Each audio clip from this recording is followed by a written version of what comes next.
Right, welcome back to more of your wind-ups, and in this half hour we really have got some belters. We start with a man who works for Century Windows. He is so besotted with his dogs. He loves them so much that he will have nothing said against them, which is great for a wind-up. So we rang him up pretending to be from the RSPCA, and we were going to come round and take the dogs into care. Obviously got very upset about this. But first of all, we got his wife to be in on the act, and she rang him up first of all to pretend that she'd had the RSPCA man round who was threatening to take the dogs. He wasn't very happy at all.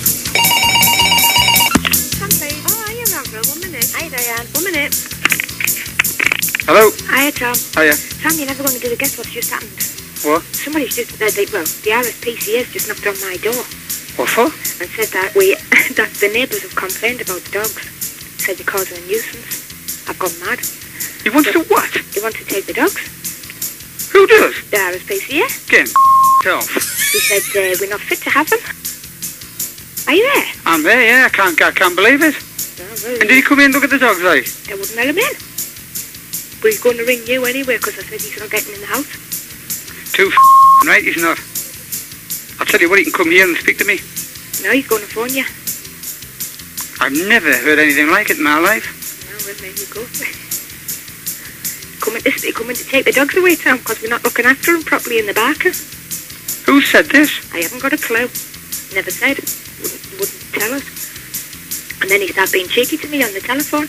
He started what? Well, he started being cheeky to me. What did he say, like? He said, well, I think that I should be allowed to come in. I said, well, I don't think you should. He said, well, your neighbours complained that you're not looking after them properly and that they're barking all the time. Well, he wanted to take them away, coming to I'll tell you what, he's ringing me here. Uh-huh. Right. Right. I'll give him a right blast now, well. You can ring me, yeah. I'll tell you what, I'll meet him somewhere. I'll keep his head in, I will. Simple as that, eh? Coming to take them away. I would take his line in front of the fire fast to stay, but he's come to take it away. I stood here, I'm shaking. I'll break his neck, I will. I'll meet him at my house. I'll let him in, all right? Right. Right. Right, I'll ring you back when he's rung it. All right, then. All right. Right. Cheers. Yeah. Bye. Ta-ra. Hello, who's calling? Mr. Johnson. Mr. Johnson. That's right. Wait, one moment. Here we go with the call. Mr. Johnson. Hello? Oh, Mr. Craig. Pardon? Is that Mr. Craig? It is. Hello, it's Mr. Johnson here from the RSPCA. Yes, Mr. Johnson. I'm ringing up, I've been to see your, I think your wife this morning. Yes. About your dogs. Yes. What about them? Well, I've had complaints about the neighbours that... Right, who's complained? Well, we're not at liberty to say that. Right, well, I'm at liberty to tell you something. Right. My dogs are probably the most well-looked-after dogs in Darlington, right? You've never seen the dogs. Well, she wouldn't let me in today. No, wait a minute, right? And if you did see them, you'd probably understand that.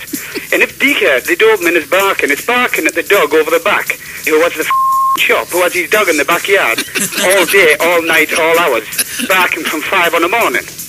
That's probably why our dog's barking, because it barks at that one. Calm down. It also barks at the Jack Russell, which comes running up the flipping lane at 2 and 3 in the morning, with no lead on or nothing. So I can tell you now, as far as I'm concerned, Yes. there's nobody gets a hand on them dogs. Right. Now I'm telling you. And I'm quite annoyed at your attitude towards my wife. I have a job to do. Yeah. And, you know, you can understand that, is that some of the neighbours have complained. I mean, one of them... Who's the neighbour? Where are they? In the vicinity? Look, I am not at liberty to say who's complained. Right, I think... Can I just finish? Can I just finish? Oh, yeah, you can finish, yeah. Right, I mean, I went to see your wife this morning. I asked to see the dogs, to see that they were kept properly. She said, no, I couldn't see them. You know, so it makes me very suspect about, you know, what sort of conditions your dogs are in. I'll tell you what, my dogs... Now, you know, is that I have a responsibility to ensure that dogs are treated properly and also they're being looked after. And I have a quote here from your neighbour, well, from one of your neighbours, saying that the dogs bark all through the night. The people at this house are obviously not responsible dog owners. Dead right. I'm going to tell you something now, right? Where are you at now? I'm in Darlington. Right. I'm going to meet you at my house, right? And I'm going to let you see my dogs. Right. And I want to know who it is that's complaining. I couldn't care whether you're not at liberty or not.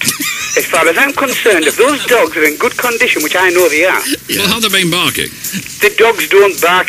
You just said they did. No. I says if the dog barks, it'll be barking at the dog across the road. But my dogs do not bark through the night. But you said when a Jack Russell came down the lane, it would bark through the night. Time and time again, it'll bark at a Jack Russell. That's very, very few and far between. He's lying. You know, I do question whether you're the sort of person that should be having a dog. Well, the dogs I have, if you say well looked after, I would say they go to the extreme of being well looked after. Yes. It wouldn't bother me whether you were the President of the United States or the flipping President of England. Anybody starts upsetting my wife, and I tell you now, they upset me, right? Well, they don't have a I'm President going of to England. meet you at my house. You're losing your temper. I've got a damn good right too. Over this about me questioning your ability to have a dog. I just find it incredible. I find it incredible by your attitude towards my wife. I went to see your wife this morning. I asked her nicely if I could get in. She said no. I was very put out. I'd travelled a long way. She was on the understanding. She said to me on the phone, "This man's come to my house to take my dogs." Well, look, I'm gonna come round to see your dogs. If I don't agree that they're kept in a good condition, I will be taking them. Well, I'm going to tell you now, right? Believe me, the one thing you will not be doing is taking any dogs off my premises. Is that a threat? I'm telling you that now. Is that a threat? Pardon? Is that a threat? That is a promise. I will meet you at my house. Give me a time. I have this problem every day. Listen, I try and do my job, and I get low life like you who just stop me doing it. Pardon? I beg your pardon? What did you call me? I didn't call you anything. What did you call me? Low life. You called me low life. Would you like me to meet you and say that to me in front of me face? I'm calling you now. You call me now, right? You're obviously... I'm meeting you in Darlington now. I'm going to Darlington now. You're obviously not a person. Oh dear. Now, very embarrassing this, because he put the phone down and rushed out the factory to his car and was in his car when his workmates ran up to him and stopped him and said, "It was Morgan, it was Morgan." It took him ages to calm down before I called him back. He wasn't very happy at all, I'll tell you that much. Hello, can I help? Hello, I was speaking to Mr. Craig there, and he's cut me off. Can you put me back on, please? 1 minute. He's legging it in his car. I don't know, boss. I'm trying to have a... I'm trying to have an intelligent conversation with the guy. Hello? Hiya. What happened there? Who's this? Hello? Have you ever heard of Morgan in the Morning? Yeah, Morgan in the Morning, all right. You better ring me wife and tell her. She was what? Tom. Listen, hey, listen. Can I just tell you? It's a joke. Tell me a while to calm down. All right, well, listen, Tom.